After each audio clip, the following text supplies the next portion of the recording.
Hey, thanks for tuning in to another episode of the Barefoot Deacon. I am still in the mountains of Colorado, spending some time in nature because that's what calms my soul. And I've been doing a lot of journaling since I've been here and thinking about a lot of things. And one of the things that I wanted to talk about today is back when I was doing youth ministry, one of my students gave me a sign that said, "There is no way to peace. Peace is the way." And when I first read that, I was thinking, I didn't really agree with the first line. There's no way to peace. There has to be a way to peace. There has to be a path. Uh, you have to be able to teach it, acquire it, achieve it, gain it, purchase it, something. There has to be a way. But then when it says peace is the way, I get that. Jesus used to say that he is the way, the truth, and the life. And Lao Tzu also talked about the way in the Tao Te Ching. The Tao actually means the way. So I've been thinking a lot about this topic of peace.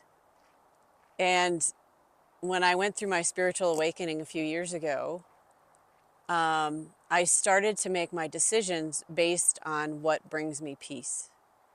So if I was trying to decide between two or three things, I would choose the thing that would bring me the most peace. And one of the things that I have realized since I did that is that a lot of people live in a lot of chaos.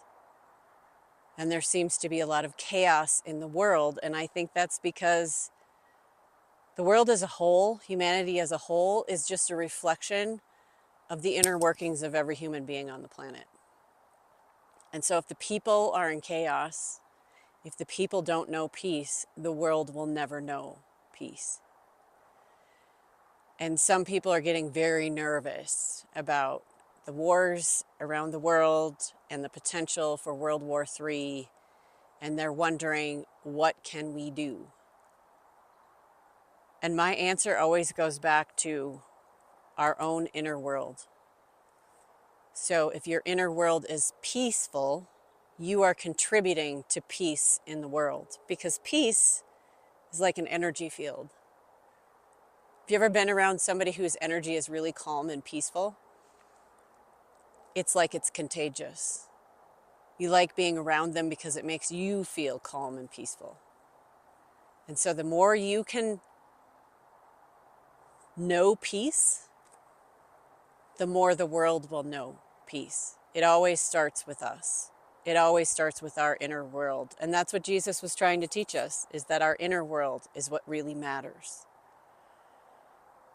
And I did acquire peace. I've also learned that it takes a lot of effort to maintain that peace, because a lot of people like to bring their chaos into my world.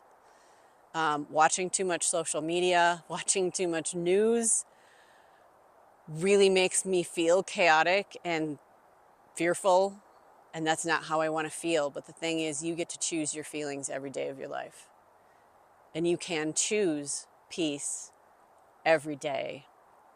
The Tao Te Ching is actually a wonderful thing to read, to learn about the flow in the world, the way of peace, the way of the power and the subtle energy that God works in the world.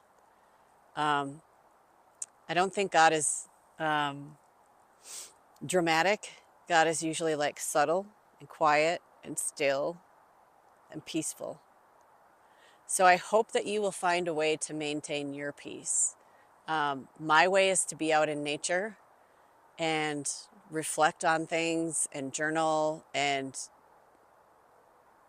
just hear what's around me, particularly when I'm in nature.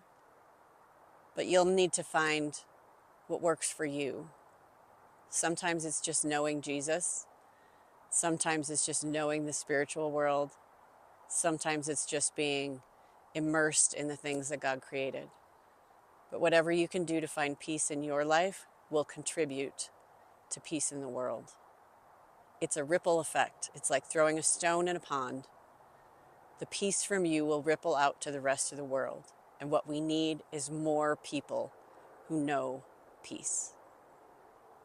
So thank you for tuning in. If you know somebody who might be interested in peace, maybe send them this video. Subscribe to hear more, because we're going to continue to walk through this journey of finding our own inner peace. God bless you, and I'll see you next time. This is Deacon Kelly. I am the Barefoot Deacon, and I will see you next time.